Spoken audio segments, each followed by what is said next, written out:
بسم اللہ الرحمن الرحیم۔ آپ ویڈیو شروع کرنے سے پہلے وہ چھوٹی سی گزارش ہوتی ہے کہ آپ ہمارے چینل پر پہلی دفعہ آئے ہیں، پہلی دفعہ ہماری ویڈیو دیکھ رہے ہیں، ویڈیو کے نیچے ایک ریڈ رنگ کا بٹن ہوگا جس پر سبسکرائب کے بٹن کو دبا کر سبسکرائب کر لیں، ساتھ میں دیے گئے گھنٹی کے بٹن کو دبانا نہ بھولیں۔ تو آج کی ہماری جو معلومات کی ویڈیو ہوگی وہ حضرت ایوب علیہ السلام کے بارے میں ہوگی۔ تو ویڈیو شروع کرتے ہیں، چلتے ہیں اپنی ویڈیو کی طرف۔ حضرت ایوب کا ذکر قرآن پاک کی 4 سورتوں میں آیا ہے۔ سوال: حضرت ایوب کا زمانہ کون سا زمانہ تھا؟ جواب میں حضرت یعقوب اور حضرت موسیٰ علیہ السلام کے درمیانی زمانہ، یعنی حضرت یعقوب اور حضرت موسیٰ کے درمیان کا زمانہ تھا۔ وہ حضرت ایوب علیہ السلام کے زمانے کے نام سے جانا جاتا ہے۔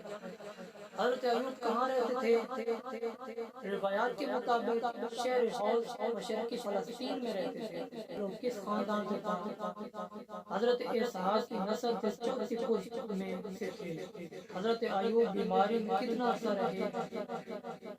حضرت ایوب بیماری میں 13 سال رہے۔ آپ صلی اللہ علیہ وسلم، آپ علیہ السلام کی مال اولاد کتنی تھی؟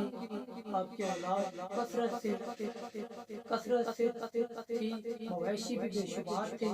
اللہ تعالیٰ نے حضرت ایوب کی بیماری کا کیا علاج بتایا؟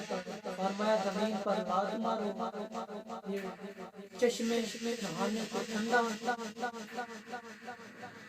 نہانے کو ٹھنڈا اور پینے کو شیریں ہے۔ حضرت ایوب کی کتنی بیویاں تھیں؟ آپ کی 4 بیویاں تھیں، ایک ہمیشہ خدمت میں رہتی تھی۔ حضرت ایوب ہر روز 10 مسکینوں کو کھانا کھلائے بغیر خود کھانا نہیں کھاتے تھے۔ صحت یابی کے بعد حضرت ایوب کے ہاں 26 بیٹے پیدا ہوئے۔ حضرت ایوب کی عمر 140 سال تھی۔